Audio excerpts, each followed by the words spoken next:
The galaxy mocked Earth's silence until humanity answered with War Ambassador Taiyang Yun, stood in the grand chamber of the Galactic Council, a massive hall that could hold thousands of beings from dozens of species. Today it held the 7 council members and their entourages, all seated in their elevated platforms looking down at him. He felt small, and that was entirely the point of the room's design. "The human wishes to speak again," said the Orthani High Chancellor, his voice dripping with amusement. "How delightful. Please, Ambassador from Earth, share your concerns with us." Taiyang straightened his formal uniform and looked up at them. 80 years of insults and dismissal had led to this moment. He knew what was happening back home. He knew what Admiral Daewon was preparing. He just had to buy them time. "Honored council members," Taiyang began, his voice steady. 300 human civilians were killed by Velthari ships in our sovereign territory. This was not an accident. This was murder. We demand justice. The Velthari representative, a squat creature named Hokur, laughed openly. "Sovereign territory? You claim rocks floating in space?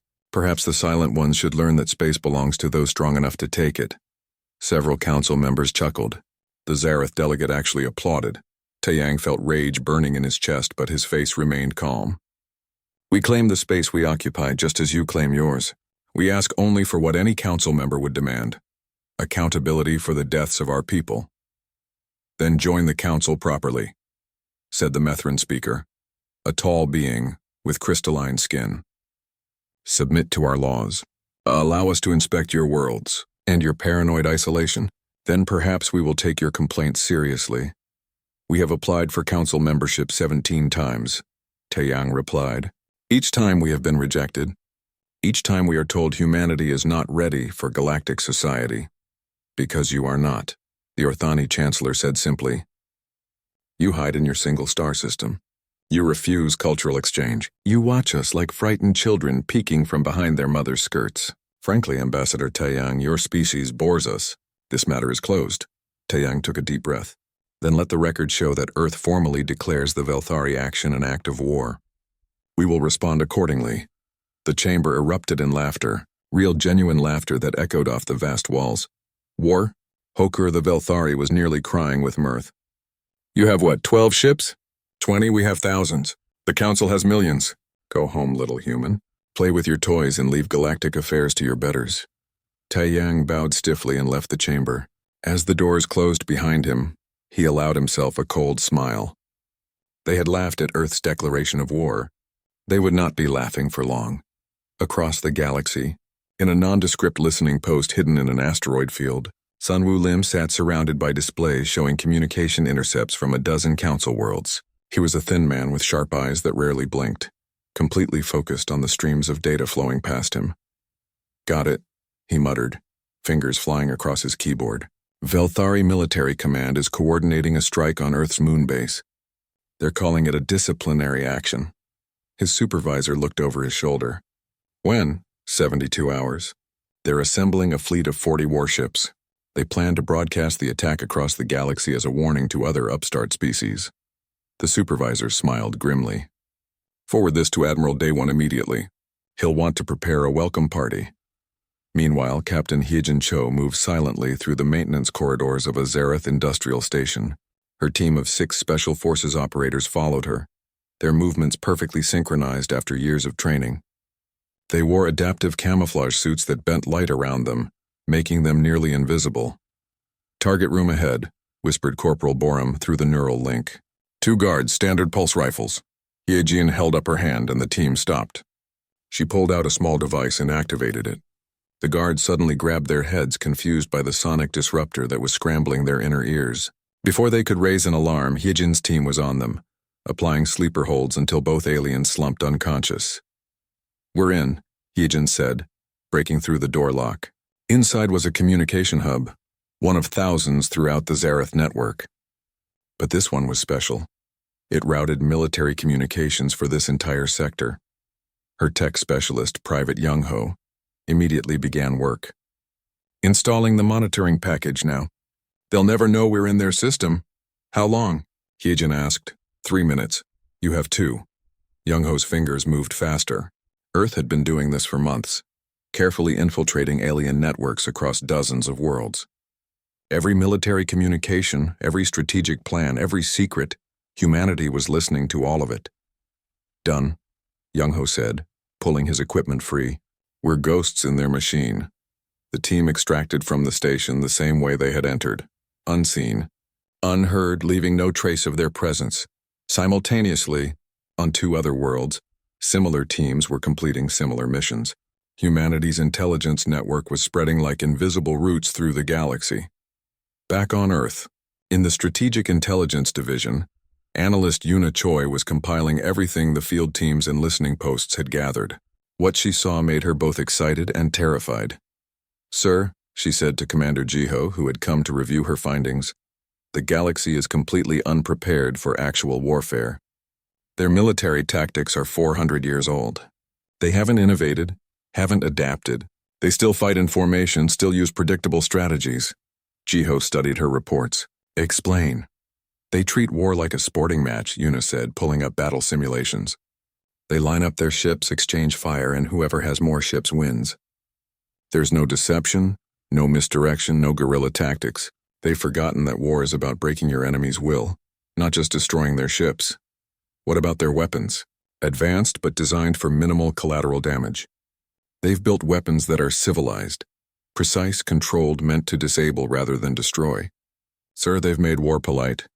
Jiho couldn't help but laugh bitterly. "And we've spent 80 years studying every brutal, vicious, horrifying way humans have killed each other throughout history. We've taken 10,000 years of warfare and refined it into science." "Exactly," Yuna said. "If this comes to open conflict, they won't know what hit them." Dr. Mireille Song joined them, carrying her own reports. "The psychological profiles are complete. Each council species has specific cultural pressure points. The Orthani value honor above all. Public humiliation will devastate their morale. The Zarath are terrified of chaos and disorder. Disrupting their carefully organized society will paralyze them. The Methrans depend entirely on their information networks. Cut those and they're blind." "We're not just preparing to fight them," Jiho said, understanding dawning. "We're preparing to break them psychologically." "War isn't just violence," Mireille replied. "It's imposing your will on the enemy, making them give up. The galaxy has forgotten that." Admiral Daewon entered the room and everyone snapped to attention. "The Velthari fleet is assembling for their attack on our moon base," he announced. "They plan to make an example of us. Instead, we'll make an example of them." He pulled up a tactical display. "Hidden Fleet Groups Alpha through Delta are in position. We've been running dark for months, and the Velthari have no idea we have ships anywhere near their approach vector." "What are your orders, sir?" Jiho asked. Daewon's expression was carved from stone. "We let them come. We let them broadcast their attack to the whole galaxy, just as they planned. And then we show the galaxy what happens when you wake a sleeping giant." "The moon base personnel?" Mirai asked with concern. "Already evacuated through underground tunnels. The base is empty except for automated systems. The Velthari will think they're killing thousands. They'll celebrate their victory."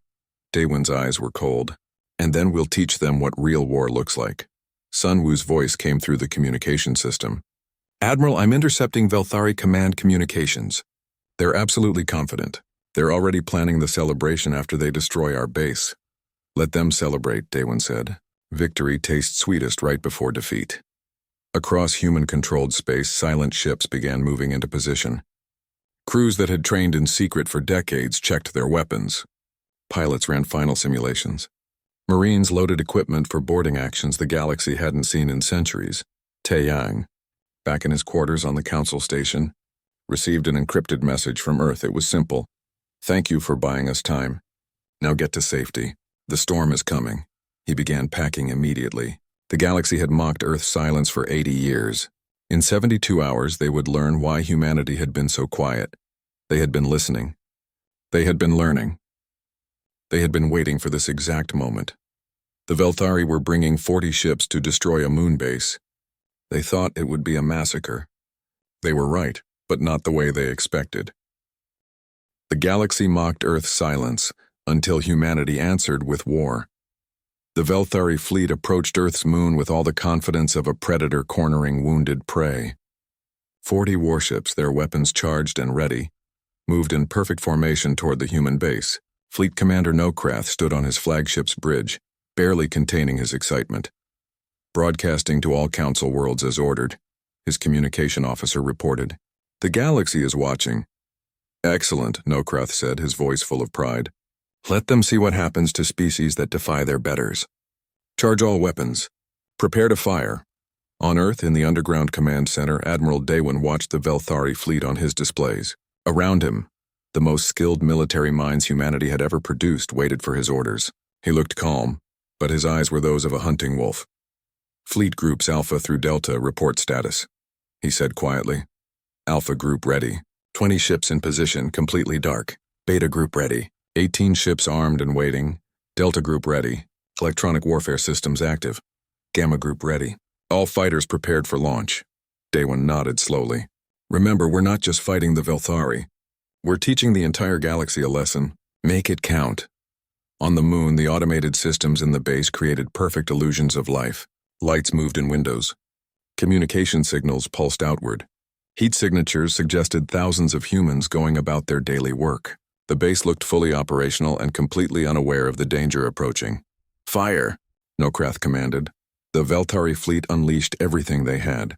Energy weapons and missiles streaked toward the moon base, impacts lighting up the lunar surface in spectacular explosions. The base's shields flickered and died. Structures collapsed. Within minutes, the entire facility was reduced to rubble. Nokrath smiled with satisfaction. Broadcast our victory. Tell the galaxy that the Velthari do not tolerate. Sir, his sensor officer screamed. Energy signatures. Dozens of them. Ships appearing from nowhere. The human fleet had been there all along, hiding in the moon's shadow, running completely silent with systems Earth had developed specifically for stealth. Now they came to life all at once, surrounding the Velthari force on all sides. What is this? Nokrath stammered, looking at his displays in confusion. Where did they? He never finished the sentence. Major Kiwan Han, commanding a human assault ship, fired the opening shot. But it wasn't a normal weapon. It was a focused electromagnetic pulse, designed by Dr. Yunji Bei specifically to disable alien systems without destroying them. The Velthari flagship went dark. Every system died at once. Life support failed. Weapons went offline. The ship drifted helplessly in space. All ships execute Pattern Omega-7, Admiral Daewin commanded. What happened next would be studied in military academies for generations. The human fleet didn't just attack, they performed. Every move was calculated, every shot precise. They used tactics the galaxy had never seen before. Pilot Minseo Zhang led her fighter squadron in a maneuver that seemed impossible. Her ships split apart, each one transmitting false sensor signatures to make it look like hundreds of fighters filled the space. The Velthari ships fired wildly at Ghost while the real fighters struck from unexpected angles. Break their formation, Minseo commanded. Don't let them group up. Her fighters moved like schools of fish, weaving between the larger Velthari ships, disrupting their ability to coordinate. The aliens tried to track them, but their targeting systems couldn't keep up with the chaotic movement. Meanwhile, Kiwan's assault ships were doing something the galaxy considered impossible. They were boarding enemy vessels. Human Marines trained in zero-gravity combat breached the disabled Velthari ships and moved through them like ghosts. The aliens had no experience with this kind of fighting. Secure the bridge, Kiwan ordered, leading his team through a Velthari cruiser. They moved in perfect coordination, using stun weapons that dropped the alien crew without killing them. Within minutes, they controlled the ship. Dr. Yunji's weapons platform hidden among Earth's orbital stations fired again. This time it was a relativistic kinetic weapon.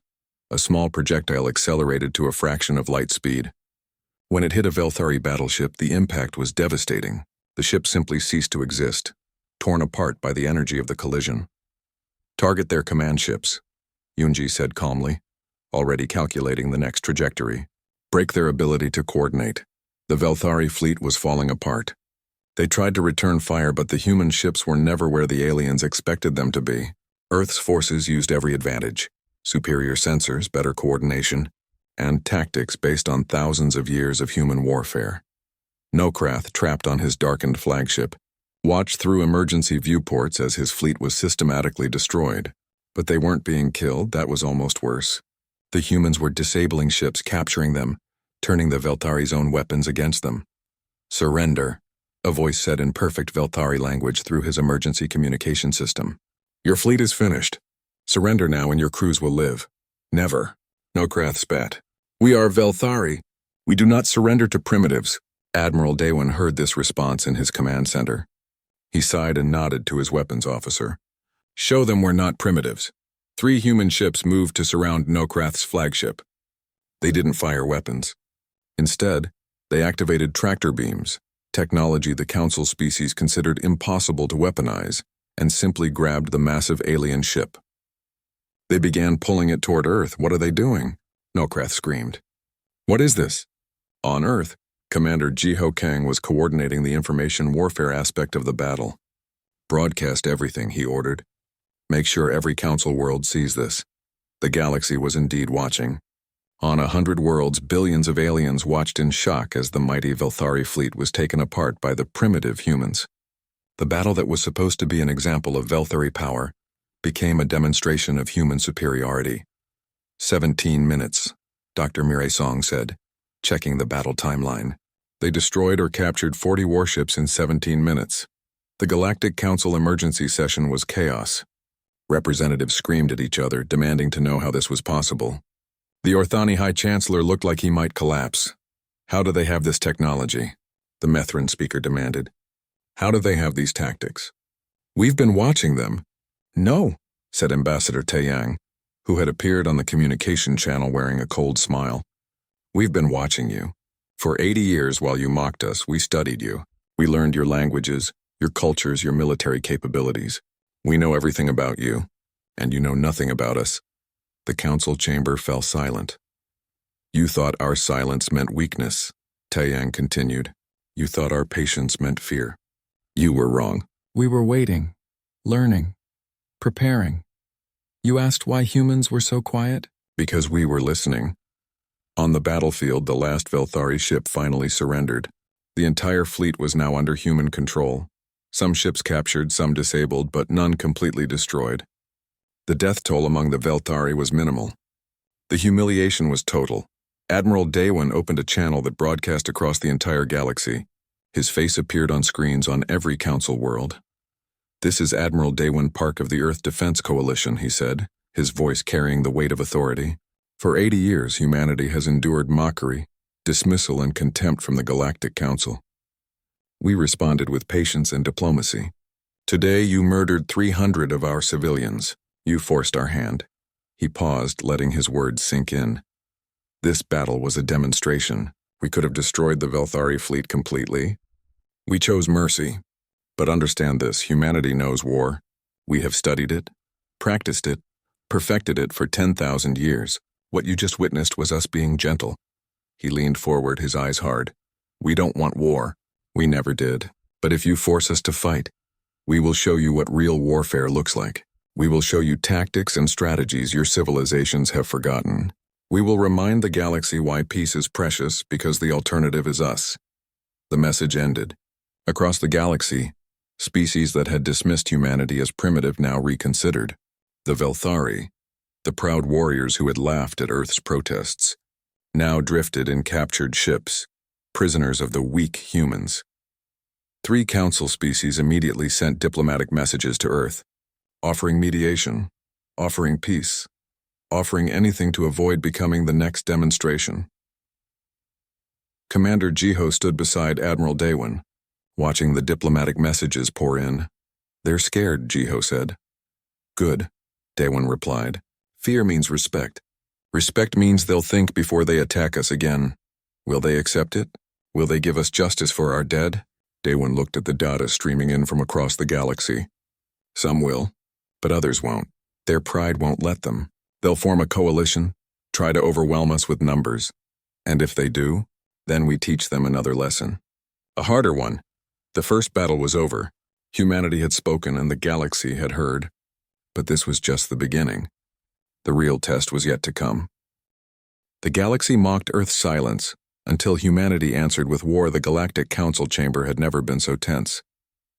4 species, the Orthani, Zarath, Methrins, and Kelvorians, had formed what they called the Coalition for Galactic Stability. In reality, it was a coalition to put humanity back in its place. The Orthani High Chancellor addressed the assembly with barely controlled anger. The humans have embarrassed us. They have shown disrespect to species millions of years older than them. This cannot stand. Agreed, said the Zareth Prime Coordinator, its crystalline body pulsing with agitation. Our analysis shows that humanity has perhaps 200 warships, maybe 300 at most.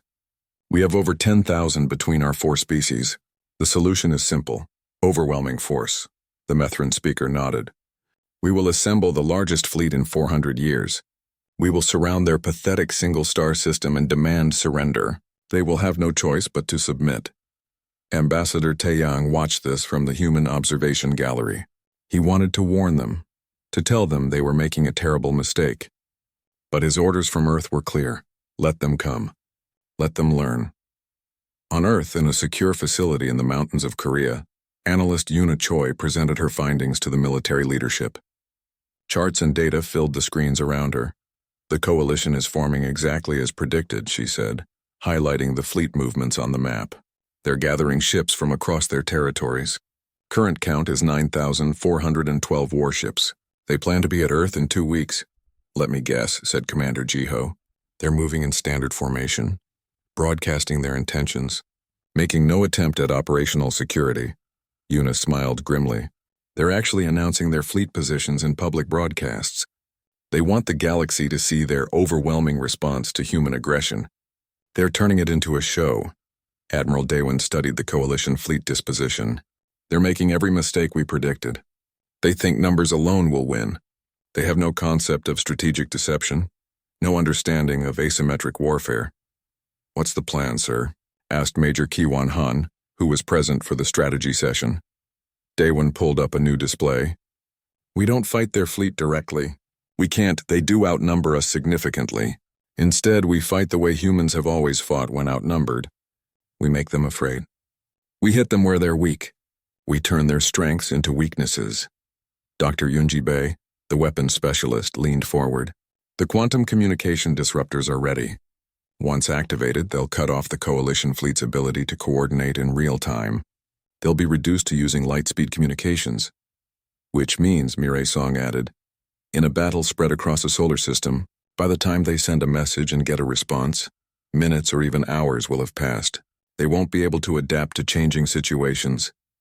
Meanwhile, Jiho said, understanding the plan, we'll have instant communication across our entire force. We'll see everything they do before they can respond. Admiral Daewon nodded. Exactly. We turn their numbers into a liability. A fleet that size needs perfect coordination. Take that away and they're just a mob. 2 weeks later, the coalition fleet arrived at the edge of Earth's solar system. It was a sight to inspire awe. Thousands of ships stretching across space, representing the combined might of 4 ancient civilizations. Coalition Fleet Commander Jovek, an Orthani with centuries of ceremonial military experience, broadcast to Earth, humans, you are surrounded. You are outnumbered 30-1. Surrender now, or we will take your system by force. Admiral Daewon's response was simple, no. Then you have chosen extinction, Jovek replied. We've chosen to teach you a lesson, Daewon said. Class is now in session. The human fleet appeared, but not where the coalition expected. Instead of defending Earth directly, human ships emerged from hiding spots throughout the solar system. They'd been there for weeks, waiting in the shadows of asteroids and moons. They're splitting up, Jovek said, confused. They're dividing their already inferior numbers? Have they gone mad? Colonel Seojin Nam commanded the first strike. His specialized assault force hit the coalition supply ships at the rear of their formation. These were civilian vessels, lightly armed, carrying fuel and ammunition for the massive fleet. Target the supply chain, Seojin ordered. Don't destroy the ships, capture them. His Marines boarded 3 supply vessels simultaneously. The coalition crews, who hadn't seen combat in their entire lives, surrendered almost immediately. Within an hour, Seojin controlled a significant portion of the coalition's supply fleet. Supply vessels secured, Seojin reported. The coalition fleet just lost 20% of its fuel reserves. But that was just the beginning. Dr. Yunji activated the quantum communication disruptors hidden throughout the solar system. Instantly, the coalition's real-time communication network collapsed. Sir, a Zareth officer reported to Jovek. We've lost quantum comms. We can only use standard channels. What? Jovek couldn't believe it. That's impossible, Quantum entanglement can't be disrupted. Apparently it can, his tactical officer replied. The humans just did it. Suddenly, the massive coalition fleet became 9,000 individual ships with no way to coordinate instantly. Orders took minutes to propagate. Responses took even longer. The formation began to drift apart.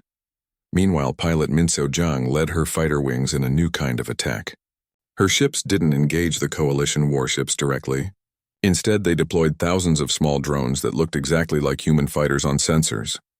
Decoy drones away, Minso reported. The coalition sensors should be going crazy right about now. They were. Coalition ships detected what looked like tens of thousands of human fighters swarming from every direction. They fired wildly, wasting ammunition on targets that weren't there while the real human ships struck from unexpected angles. Captain Haijin Cho had infiltrated the coalition fleet weeks ago. Her team had planted themselves on a captured Velthari ship that was now part of the coalition forces. Now they activated their sabotage programs, uploading virus to coalition tactical network, Heejin reported. It'll spread through their data links. The virus was brilliant in its simplicity. It didn't destroy systems, it just made them slightly unreliable. Sensors showed targets a few degrees off from their real position. Weapons fired a fraction of a second late. Navigation systems drifted slightly off course. Nothing catastrophic, but in combat, precision was everything.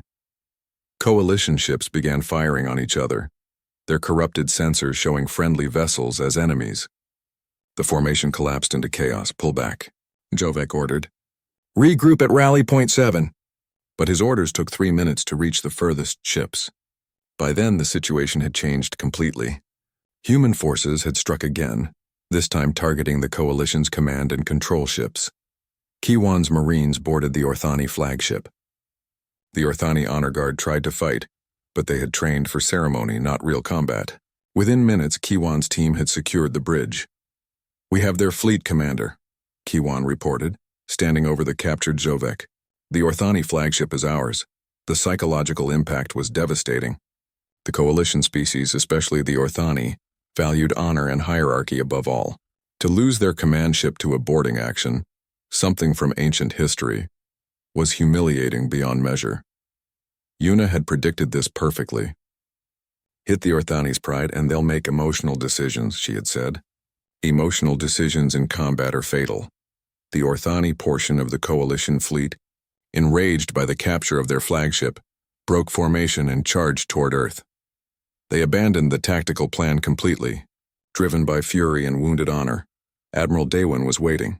As the Orthani ships rushed forward, they entered a debris field that human ships had seeded with mines. Not explosive mines. Humanity didn't want to kill unless necessary. These were electromagnetic pulse mines that disabled ships without destroying them. Hundreds of Orthani vessels went dark, drifting helplessly. Their charge became a mass of debris. The Zarath forces, seeing the Orthani disaster, tried to retreat. But human ships had cut off their exit routes. They were trapped between asteroid fields and mine zones, unable to advance or retreat. The Methrin ships, depending on their data networks, found themselves completely blind when Hijin's virus corrupted their entire tactical system. They couldn't tell where anyone was, enemy or ally. The Kelvorians, the last coalition member, simply surrendered. Their commander broadcast a message: "We yield. We do not wish to share the fate of our allies." In 2 weeks of running battles across the solar system, humanity had defeated a fleet 30 times their size, not through direct confrontation but through strategy, deception, and psychological warfare. The coalition had lost over 40% of its ships, most captured, some disabled, very few destroyed. The human casualties were minimal. It wasn't even close. Ambassador Jiwon Kim, Earth's lead negotiator, addressed the galaxy from the deck of the captured Orthani flagship. The coalition came to force Earth into submission. Instead, they learned what happens when ancient civilizations forget the lessons of war. She looked directly into the camera. Earth offers the following terms: full reparations for the murdered civilians, formal apology from the Velthari government, permanent human seat on the galaxy mocked Earth's silence, until humanity answered with war. 6 months after the coalition's defeat, Ambassador Taeyang Yoon stood in the Grand Chamber of the Galactic Council once more. But this time he stood at a council seat, not below looking up. The human flag hung beside those of the 7 founding species. Earth was now an equal member. The chamber was different now. The arrogance was gone, replaced by cautious respect. The other species looked at Taeyang not with contempt, but with something close to fear. The council recognizes Ambassador Taeyang of Earth, the Orthani High Chancellor said quietly. His voice carried none of the mockery from before. Thank you, Chancellor, Taeyang replied formally. He looked around the chamber at the representatives of species who had once laughed at humanity. I stand before you today not to gloat, but to ensure we understand each other going forward. He activated a display showing the recent conflicts. In the span of 2 months, humanity defeated 2 separate military campaigns against us. We did not do this because we are superior beings. We did this because we remember what you have forgotten. Dr. Mirai Song, now serving as Earth's cultural liaison to the Council, stood beside Taeyang. The galaxy has enjoyed 400 years of peace, she explained. This is admirable. But you achieved this peace by avoiding conflict, not by resolving it. You stopped fighting because fighting was uncomfortable, not because you learned its true cost. She pulled up historical data from Earth. Humanity never had that luxury. For 10,000 years we fought each other. Tribe against tribe, nation against nation. We waged wars that killed millions. We developed weapons that could destroy our entire world.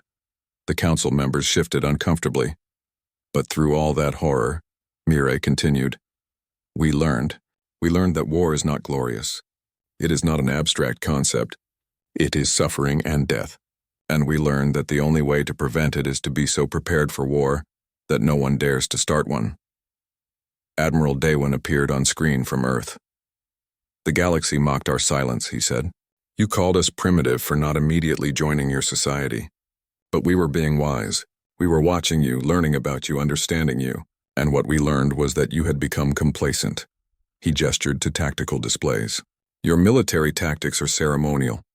Your weapons are designed to be civilized. Your ships fight like dancers in formation. You've turned warfare into theater, and when confronted with real combat, with real strategy, you had no answers. Commander Jiho appeared beside Daewon. Humanity didn't want to teach you this lesson. We hoped diplomacy would work.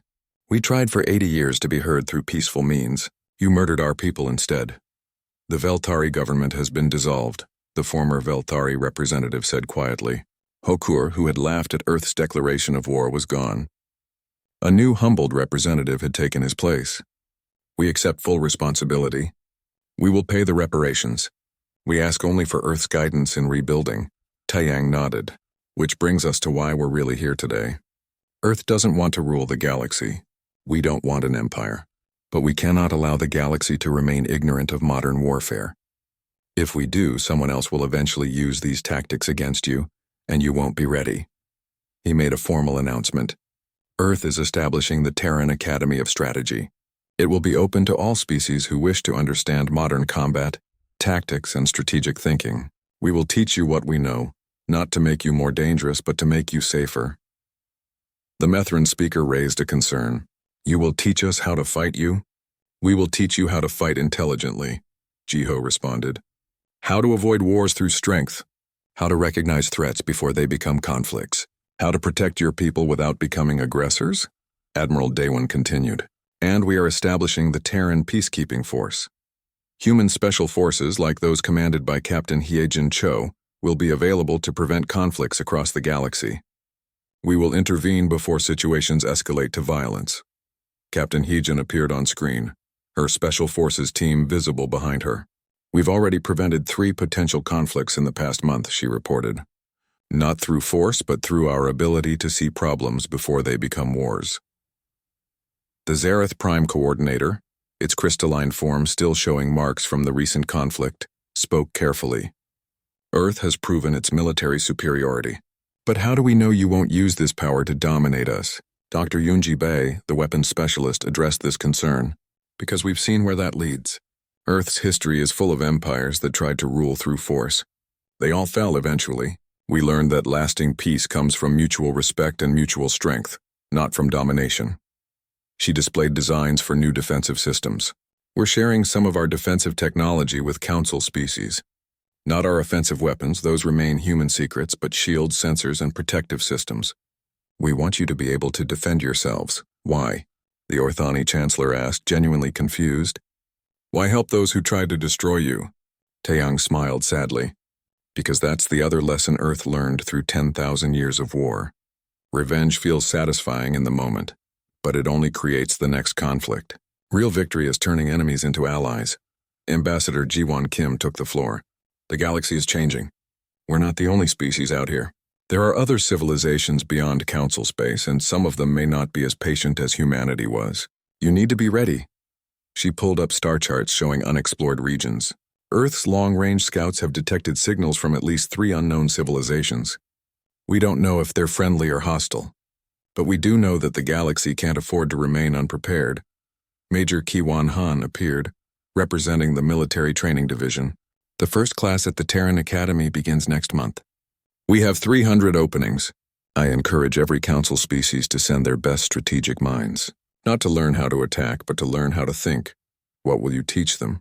Asked the Kelvorian representative. Everything, Kiwan replied simply.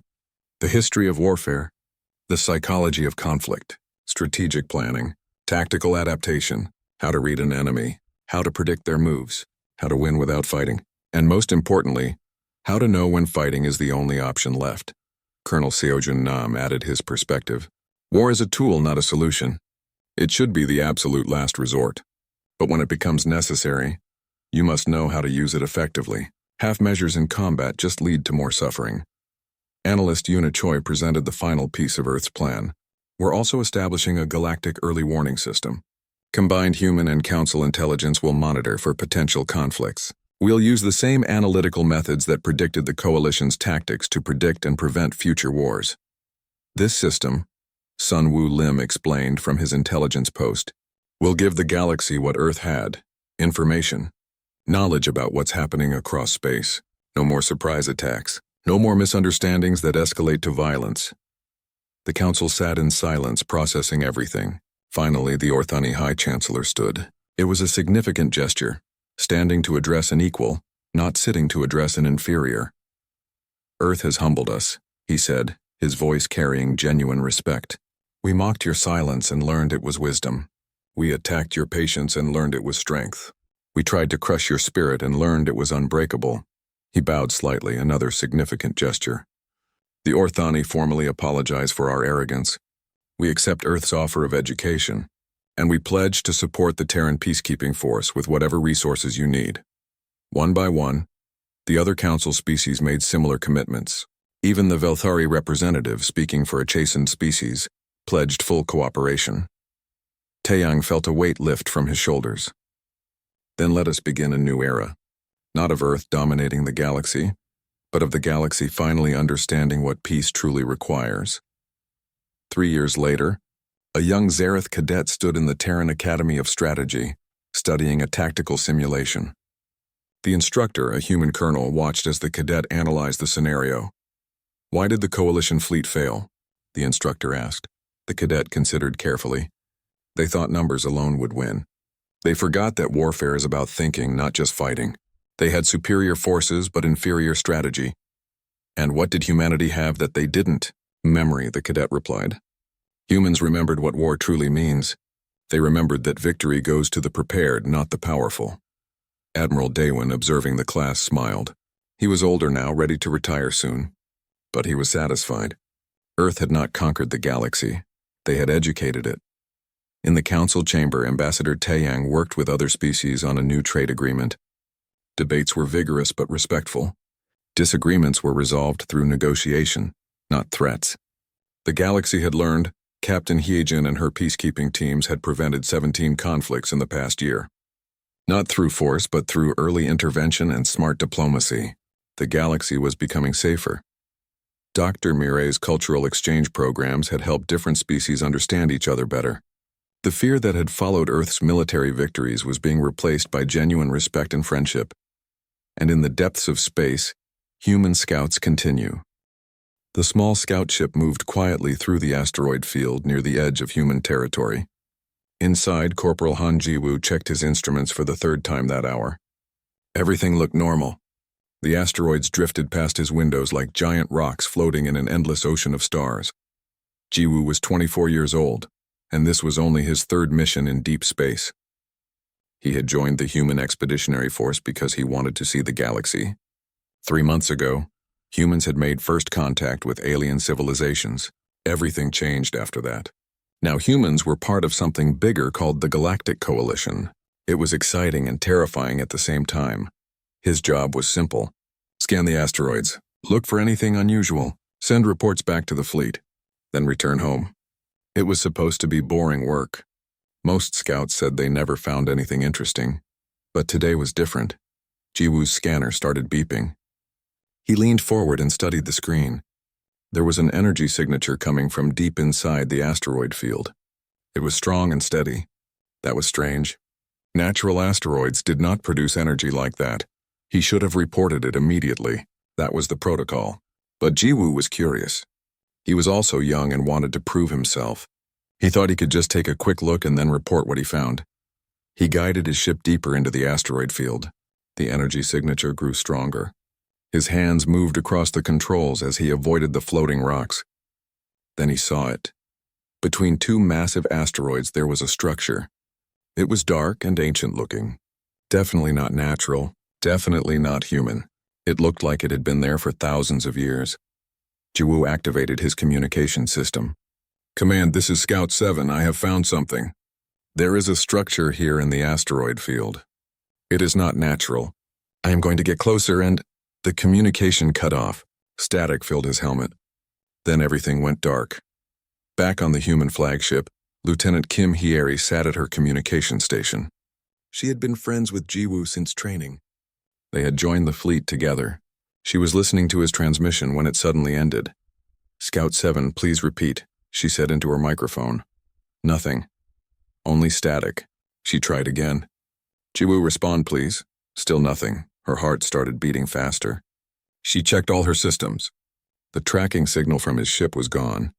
Everything was gone. It was like his ship had simply vanished.